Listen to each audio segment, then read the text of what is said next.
Hello student, in previous videos we study our second chapter, that is human body, and we read organ system and that are skeleton system and muscular system. ये दो system हम पढ़ चुके थे. आज हम पढ़ेंगे digestive system. यानी डाइजेस्टिव सिस्टम को हिंदी में कहा जाता है पाचन तंत्र, जो हमारी बॉडी का एक मोस्ट ऑफ पार्ट होता है एंड मोस्ट ऑफ फंक्शन होता है. देखिए यहाँ एक डायग्राम बनाया गया है और इस डायग्राम के द्वारा मैं आपको एक बार रफली क्या समझा देती हूँ डाइजेस्टिव सिस्टम, उसके बाद में हम रीड करेंगे. देखिए बच्चों, नोज़ ये पार्ट में क्या आता है, माउथ. माउथ से हम कोई भी फूड जो होता है वो अपनी बॉडी के अंदर लेते हैं. फिर ये फूड पाइप के द्वारा हमारी स्मॉल इंटेस्टाइन में जाता है. स्मॉल इंटेस्टाइन में इस सारे फूड का डाइजेशन होता है. डाइजेशन होने के बाद में इस फूड को हमारी जो सेल्स होती है उनको सप्लाई कर दिया जाता है नर्वस के द्वारा.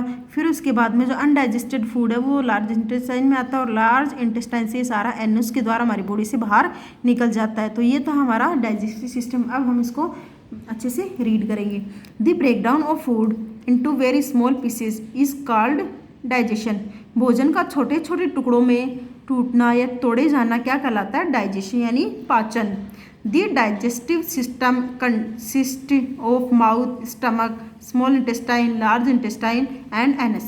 डाइजेस्टिव सिस्टम में कौन से पार्ट आते हैं, डाइजेस्टिव सिस्टम में माउथ आता है, स्टमक आता है, स्मॉल इंटेस्टाइन, लार्ज इंटेस्टाइन और एनस. ये ऐसे पार्ट हैं जो डाइजेस्टिव सिस्टम में इंक्लूड होते हैं. अब देखिए, small intestine, large intestine and anus. The food we eat mixes with saliva and then reaches the stomach through the food pipe. जो भोजन हम लेते हैं या जो भोजन हम खाते हैं वो हमारे माउथ के अंदर सलाइवा के साथ में मिक्स हो जाता है. जब हम उस फूड की च्विंग की प्रोसेस करते हैं तो च्विंग के साथ में जो सलाइवा होती है, लार्ज होती है हमारे माउथ के अंदर, उससे वो सारा फूड मिक्स हो जाता है. और मिक्स होने के बाद में वो फूड पाइप के द्वारा हमारी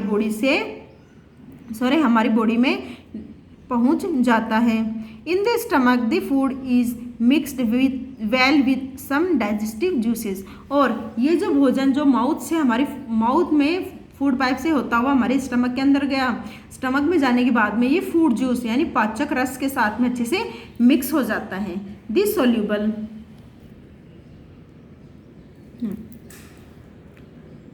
soluble form of food is absorbed and used by the body cells. और इसका स्मॉल इंटेस्टाइन में अच्छे से डाइजेशन हो जाता है. डाइजेशन होने के बाद में ये सोल्यूबल फॉर्म बन जाती है यानी घुलनशील अवस्था जैसी बन जाती है. और ये घुलनशील फूड जो होता है हमारी बॉडी सेल्स के द्वारा यूज़ कर लिया जाता है, अब्जॉर्ब कर लिया जाता है. The undigested food goes to the large intestine from where it is passed out of the body through the anus. और जो अनडाइजेस्टेड फूड है यानी अभी तक जो डाइजेशन सिस्टम में स्मॉल इंटेस्टाइन में जिसका डाइजेशन नहीं हुआ है वो अपचित भोजन अनडाइजेस्टेड फूड वो लार्ज इंटेस्टाइन से होता हुआ एनुस के द्वारा, एनुस को हिंदी में कहा जाता है गुदा द्वार, और एनुस से होता हुआ हमारी बॉडी से बाहर निकल जाता है. अब आगे देखिए नर्वस सिस्टम. नर्वस सिस्टम को हिंदी में कहा जाता है तंत्रिका तंत्र. देखिए, the brain and the nervous make up the nervous system.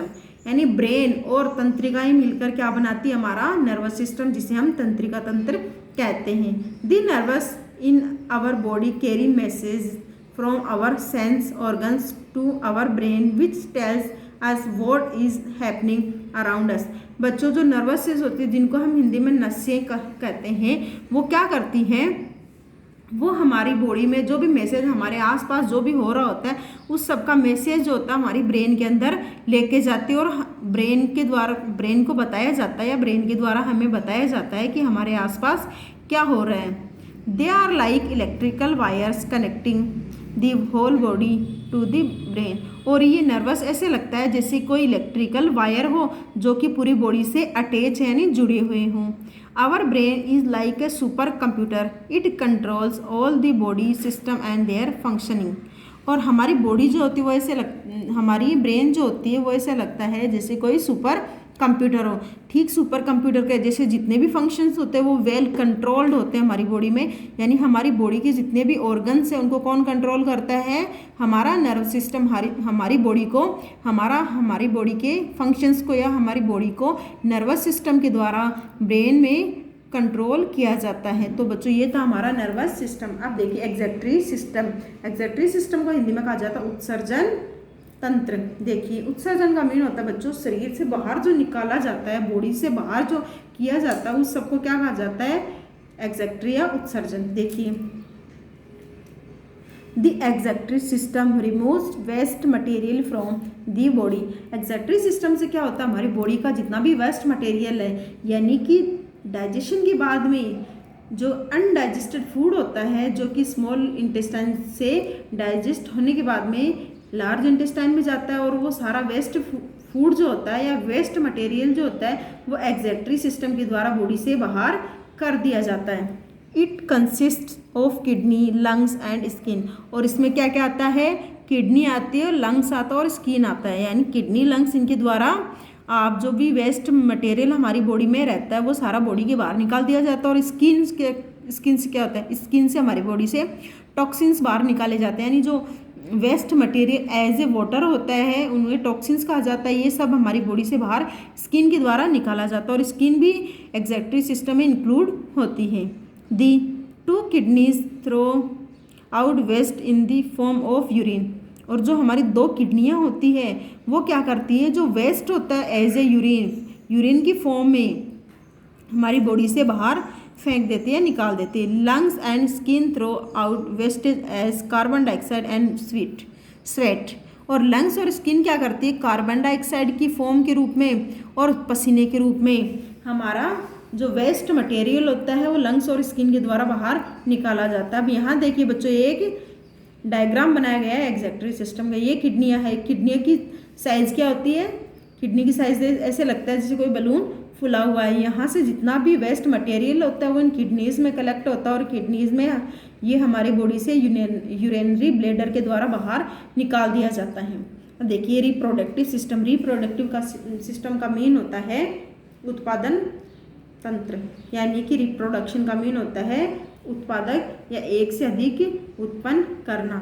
This system help us in producing young ones. यानी इस सिस्टम के द्वारा हम अपने जैसे ही संतति को पैदा कर सकते हैं। यानी कि हमें अगर हमारे जैसे ही संतति को पैदा करना है तो वो हमारा कार्य किसके द्वारा होता है, वो रिप्रोडक्शन या रिप्रोडक्टिव ऑर्गन्स के द्वारा होता है, सिस्टम के द्वारा होता है। Some animals lay eggs some give birth to young once.